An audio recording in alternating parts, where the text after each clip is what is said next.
Hello there and welcome to this vlog of October 2023, and today's video is just going to be a quick news flash, if you want to call it that, about the Kickstarter.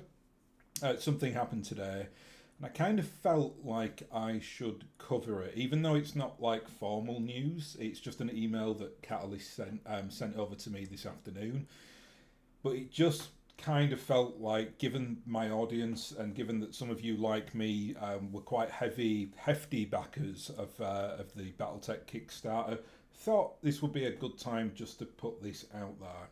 So this video will be quite short. Hopefully the lighting is okay. There's a pretty major storm going on here at the moment. You may or may not hear it. If you hear any crashing about, that's what it is. But it's certainly very dark out there. Hopefully my camera is able to kind of cover it. I don't particularly like putting the overhead light on because it makes things very glary. So fingers crossed. It looks okay on my screen here. So hopefully it's not like me in the pitch dark or anything like that. Anyway, what is the news? So I got an email from Catalyst this afternoon basically confirming the salvage points that I had kind of open to me or were eligible to me, even though that due to restrictions in the software on the back of kit, they weren't able to put through when I first made the purchase. Now, I'm going to have to give some context to that because I know that some of you out there will be all over this and will know what that means straight away, but some of you won't, and some of you might actually miss out on quite a bit of swag because of this. If you, or maybe not miss out, but you might not get what you expect. So I just felt like I'll put this video out there just as a prompt to that kind of, to my audience on here, who I know are as committed as I am to the BattleTech thing. So if you've kind of gone in at over $1,000 and you've bought several battalions or regiments, then you may have fallen foul of this software issue. So I'll give some context to that, because if that is you, best you know now, and then you can act accordingly. Probably do that sooner rather than later, because I think they really are getting into the end stage now of all the Kickstarter bureaucracy. So when the Kickstarter came out, initially they were, and this is how I certainly did it, I signed up through I basically created 2 burner accounts, and then I have my regular account. Actually, it may have been more than that. I think it was more like 5 burner accounts, because I basically bought the Kickstarter for a few people. Regardless, anyway, I basically did all that through 5 different accounts, or however many it was, and then linked my email to the Kickstarter, or that email to the Kickstarter, and then I paid for each one separately. Now, there were some advantages to doing it that way, and you can still do it that way, or you could when the Kickstarter was open. Namely, that you would get basically all the swag for whatever you were entitled to at whatever level you went in for. For instance, there was that big Timberwolf model. If you went in 5 times or 10 times, you will have got that. If you went in 10 times, you will have got that 10 times, right? 10 in each separate box. That applied to some of the swag as well. Where that model was quite tough, though, is that you had to then spend individual shipping on each container that was going to get sent to you, and long run, or that would have been significantly more expensive than the alternate that they put out. And as soon as they put this alternate out, I basically cancelled half of the kind of the accounts that I'd made, and then I just brought them all into my central account. Certainly for the things that I wanted anyway. I think when I bought it for other people, I left them their accounts open, because I gave them the email address so they could manage their own pledge and Kickstarter, just so that I basically paid for it, and then they could do what they wanted with it and do their own orders and everything else. When this happened, and when we all brought this into kind of one account, which, even though so I lost out on 4 of the big Timberwolves, I don't care. I'd much rather just get one Timberwolf, because I don't need four of them. I mean, at best, all I'm going to do is sell most of them on eBay, so don't particularly care that much. And I had no kind of plans for having multiple of them. One is nice, I can paint one up and put it on the shelving behind me. That would be quite cool. Um, but what it really meant is that I'm saving a significant amount of money on shipping because they'll ship everything just in one big package. I dread to think how big that package will be. It might be as big as my, like, I don't know, like my conservatory. It might be absolutely massive. Hope not, but I did buy a regiment and 3 battalions plus all the swag, so it's going to be an absolute monster. Um, but just having it as one very large, very heavy package is way cheaper than having like whatever it was, 7 smaller packages where you'll have like a minimum cost on each one. When you then brought all these I'll use mine as an example. So I bought the 1 regiment and the 3 battalions. So the 3 battalions then, I put them as basically add-ons to my regiment. This is going to be quite confusing if you've not backed the Kickstarter. So, and if not, maybe tune out now because this is not going to be relevant to you. And I'm giving some context as well, just in case you are one of those people. If you bought, say, the regiment and then you added as a bundle a battalion, this will probably, but not absolutely 100% sure, apply to you. When those 3 bundles then went through, they have basically like software where you pick your order, and it's really quite detailed. Like you can pick what kind of swag you get, you can pick every force pack that you can get. You can also, in the main area of like the choice that you can make, you could allocate salvage. Now, if you remember, and they do this just to be fair, because if you hire a clan force, you get 5 mechs. If you hire an inner sphere force, you usually get 4 mechs or 4, items or whatever it is. Now, to make up for that, they will give you 1 point of extra salvage plus the 4 to make up for the fact that you get 5 units, mechs, whatever, in the clan packs. Outside of the Discovery era of this, which was them kind of testing the software, they subsequently found out that you couldn't add salvage points to inner sphere forces if you had added anything as an add-on bundle. So for me, that would mean this: for the main regiment, I could get everything, and the software could accommodate that. But for any of the battalions, if I bought an inner sphere force, I could not, for whatever reason, whatever restriction is on the software, I could not add my salvage point to that.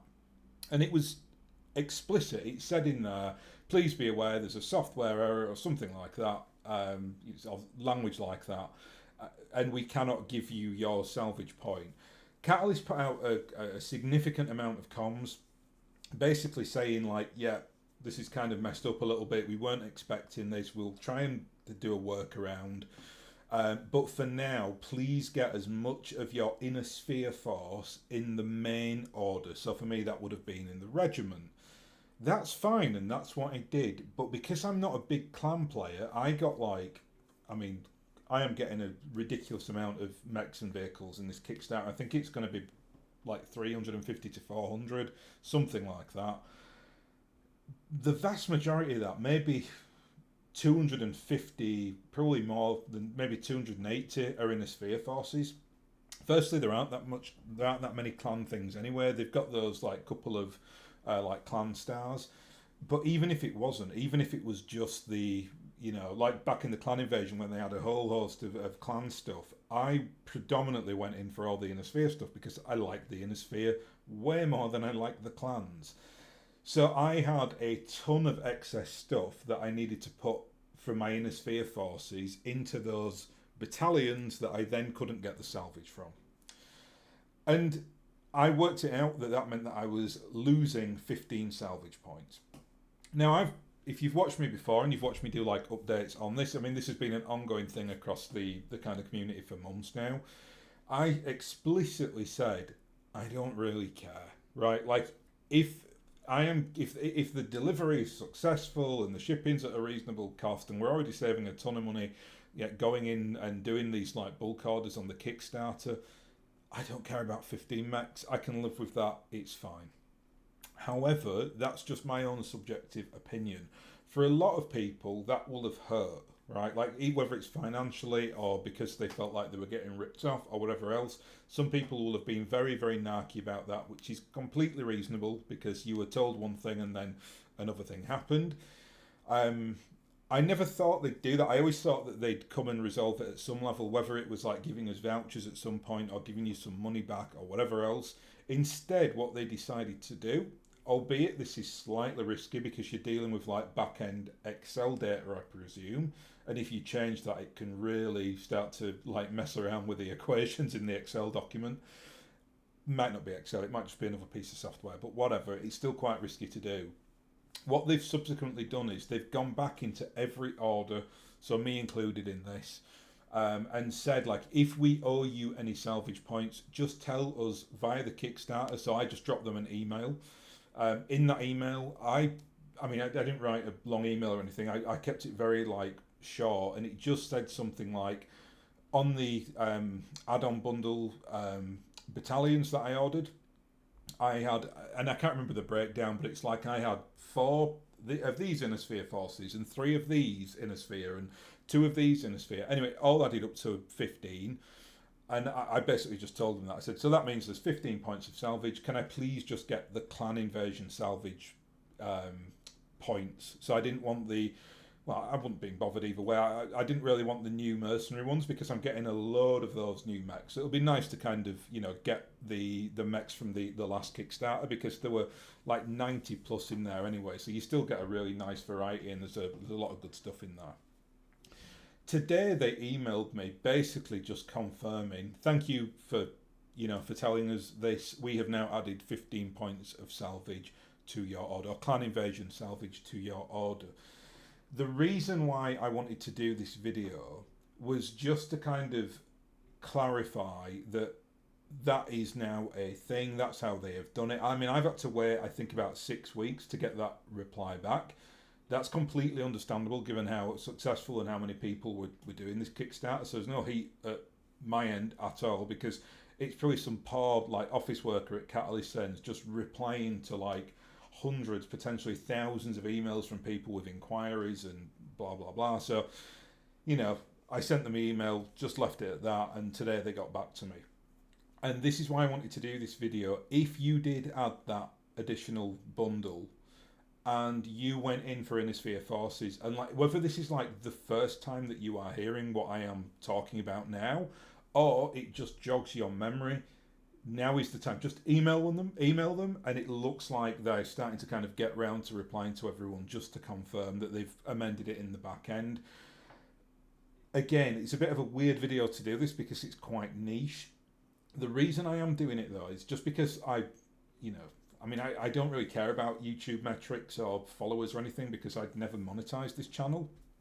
But I kind of think I have approximately between 300 and 450 viewers a week. Obviously that deviates, so sometimes videos will like do in excess of 1,000.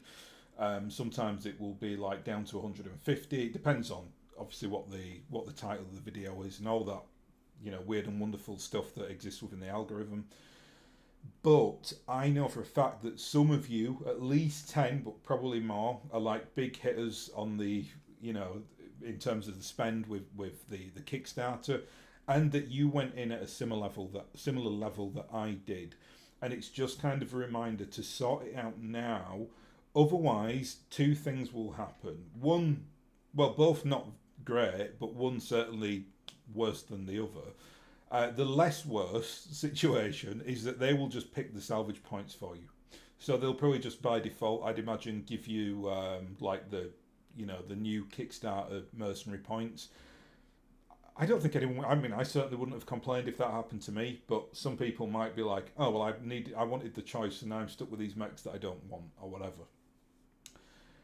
The worst case scenario is that they aren't going to do that, and unless you prompt them, they don't have a mechanic within there like toolkit to go and fix this without us telling them, and therefore you'll miss out on the salvage point. So if, like me, you went in at a pretty big level and you just ordered predominantly inner sphere stuff, you might lose out between like 4 and 20 salvage points, which if you kind of put that into a monetary context, I mean, you know, like a lance costs usually between, well, it's about $25-$30, right? Something along that line. So if you're missing out on like 12 mechs, it's basically like $90 that you're leaving on the shelf. I know for a fact as well that Catalyst will be pretty. Well, I'm sure they're already upset at this situation because it makes them look pretty bad or pretty unorganized. But from a customer standpoint, the worst thing you can do, and this is where people go so wrong with companies, the worst thing that you can do is like be perceived to rip people off. That is the one thing where people will not come back to you. I will give you a quick analogy. My first jobs, if you want to put it that way, were working in a bookmaker's. If you're American, that might be alien to you. I know they have bookmakers, basically gambling houses in America. When I was a kid, I'm pretty sure that was like all illegal across the US, apart from in like certain cities. Like, was it like the place in New Jersey you could do it? Obviously, Las Vegas you could do it. There might have been other areas as well that I'm unaware of. But effectively, like you didn't have like gambling houses on the high street. You do in the UK. I'm guessing as well. A lot of my audience is Australian. They probably have that in Australia as well, I'd imagine.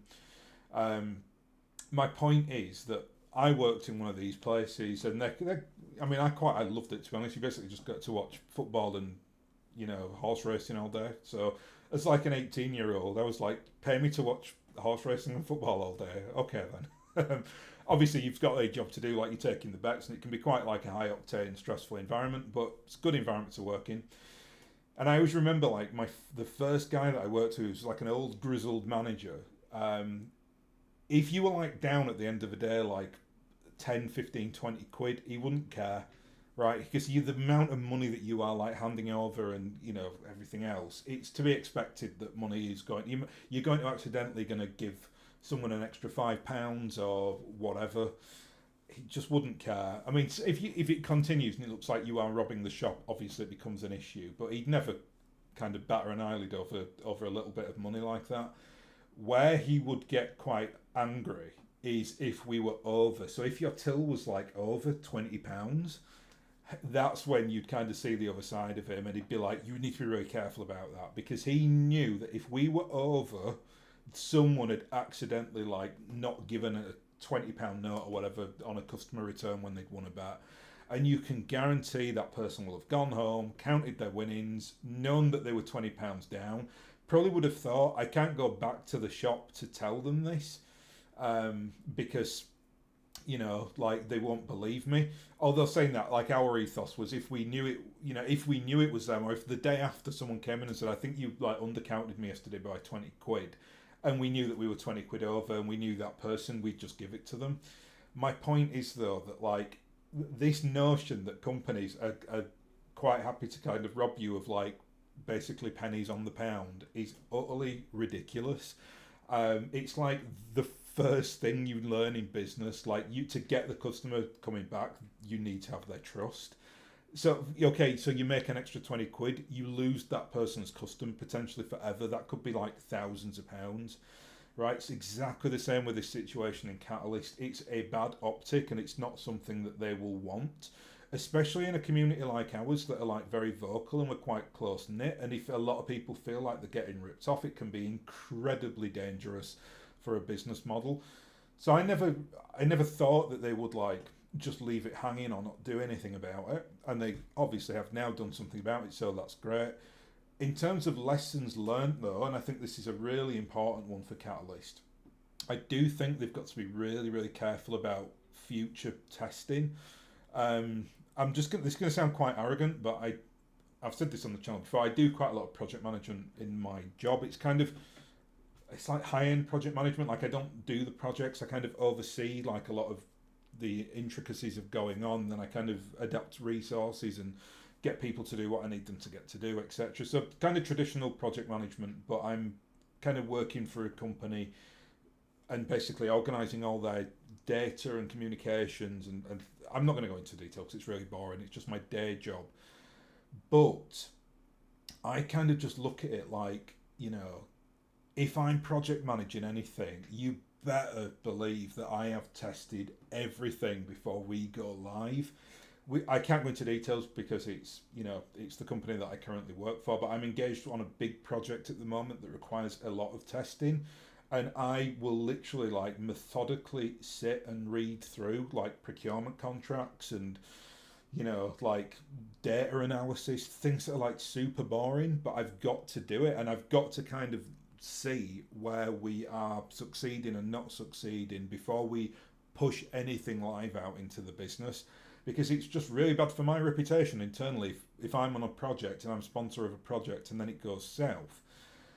Catalyst, I think, have to be super careful with that as well. Like, even if it costs them money to kind of bring in experts to project manage this, again, it's going to sound arrogant. If I was doing the kind of backer kit stuff that they had, the salvage thing would never have cropped up because I would have seen it. I would have kind of said, actually, when I tested this, you can't put a salvage point with an inner sphere force.